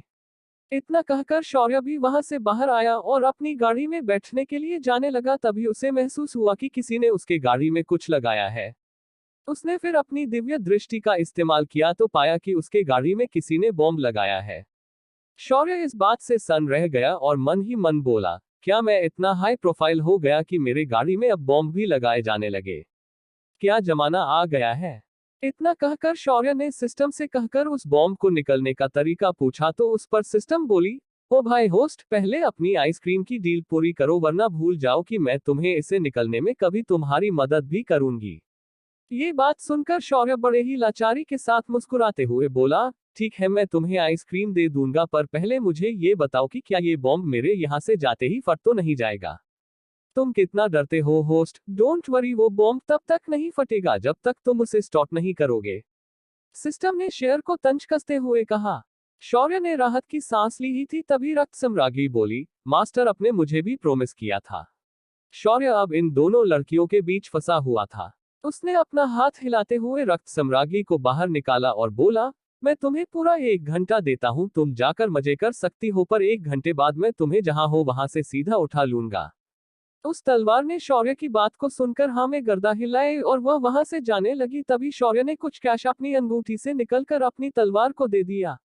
उसके बाद शौर्य पास वाले सुपरमार्ट में गया और उसने वहां से सारी आइसक्रीम खरीद ली और अपने स्टोरेज रिंग में डाल दी। उसके बाद सिस्टम उसके शरीर से बाहर आए और आइसक्रीम पर भूखे शेर की तरह टूट पड़ी। कुछ ही देर में सारी आइसक्रीम खत्म हो गई। उस पर शौर्य बोला, अब तो मुझे बता दो कि इस बॉम्ब को कैसे निकाला जाए। सिस्टम इस बात पर बोली, वो नीली वायर और लाल वायर को सीधे एक साथ काट दो और बॉम्ब बंद होकर नीचे गिर जाएगा। ठीक है, इतना कहकर शौर्य ने अपनी उंगली पर एक छोटी रोशनी को प्रकट किया और उसे बॉम्ब की ओर भेजकर लाल और नीली वायर काट दी। वह बॉम्ब डिफ्यूज हो चुका था। अब शौर्य ने राहत की सांस ली। शौर्य को उस बॉम्ब से कोई फर्क नहीं पड़ता था लेकिन अगर उसकी गाड़ी बीच सड़क पर फट जाती है तो आसपास के लोगों को भी काफी नुकसान पहुंच सकता था और शौर्य खुद की वजह से बेकसूर लोगों को मरने नहीं दे सकता था। बॉम्ब डिफ्यूज करने के बाद शौर्य अपनी उसी थार गाड़ी में बैठकर वह मेन रोड पर आ गया। कुछ देर बाद आगे बढ़ने के बाद शौर्य ने नोटिस किया कि उसका पीछा एक छोटी मारुति कार कर रही है। शौर्य ने तुरंत अपनी स्पीड बढ़ाई तो वह कार भी उतनी ही रफ्तार से शौर्य के साथ स्पीड को मैच करने लगी थी। यह एक स्विफ्ट कार थी। शौर्य ने जब ये देखा तो वह हैरान हो गया, आज उसके साथ ऐसा क्यों हो रहा है। पहले गाड़ी में बॉम्ब लगाया गया और अब उसका पीछा किया जा रहा था। शौर्य ने कुछ सोचा और अपनी कार को सड़क के किनारे रोक दिया। गाड़ी से उतरकर उसने उस आती हुई कार की तरफ देखा। वह कार भी कुछ दूरी पर रुक गई थी। उस गाड़ी से 4 लोग उतर गए। उनके हाथों में AK-47 जैसी गन थी। उन्होंने शौर्य पर अपनी गन तान दी और बोले, लड़के तुझे तबाही मचाने का बहुत शौक है न, अब चुपचाप हमारे साथ चल वरना तुझे यहीं पर ढेर कर देंगे। शौर्य फिर भी लापरवाही से बोला, भाई ये क्या बात हुई, पहले तो अपना इंट्रोडक्शन तो दे दो। जैसे तुम लोग किसके लोग हो, तुम्हें किसने भेजा है, तुम मुझे क्यों लेकर जाना चाहते हो, मैंने तुम्हारा क्या बिगाड़ा है, वगैरह वगैरह। फिर मैं सोचूंगा तुम्हारे साथ आने के बारे में। सामने वाले चारों लोग शौर्य का बेफिक्र अंदाज देखकर थोड़ा चौंक गए। फिर उनमें से एक ने कहा, तुझे सिर्फ हमारे साथ चलना है, हम तेरे साथ क्या करेंगे, हम कौन है, हम ये क्यों कर रहे हैं, तुमने क्या किया है, इन सवालों का जवाब हमारे आका देंगे, अब चुपचाप गाड़ी में बैठ जा। तभी एक जोरदार ब्रेक लगने की आवाज हुई और एक स्कॉर्पियो कार उस जगह पर आकर रुक गई। उसमें से एक 25-26 साल का लड़का निकला और उसने अपनी गन उन लोगों पर तान दी और बोला, रुक जाओ, अपने अपने हाथ ऊपर कर दो वरना तुम्हें कानून को अपने हाथ में लेने के जुर्म में अंदर कर दिया जाएगा। ये एरिया मेरे अंडर आता है। ये लड़का एक पुलिस वाला था। उसने एक टी-शर्ट और जीन्स पहनी थी। उसे देखकर लग रहा था कि वह ऑफ ड्यूटी होगा या फिर वह किसी इन्वेस्टिगेशन पर गया होगा। उन आदमियों में से एक ने अपनी गन उस पुलिस वाले पर मोड़ दी और बोला, ए पुलिस वाले, यहां से चुपचाप चला जा वरना तुझे भी इसके साथ यहीं दफना देंगे।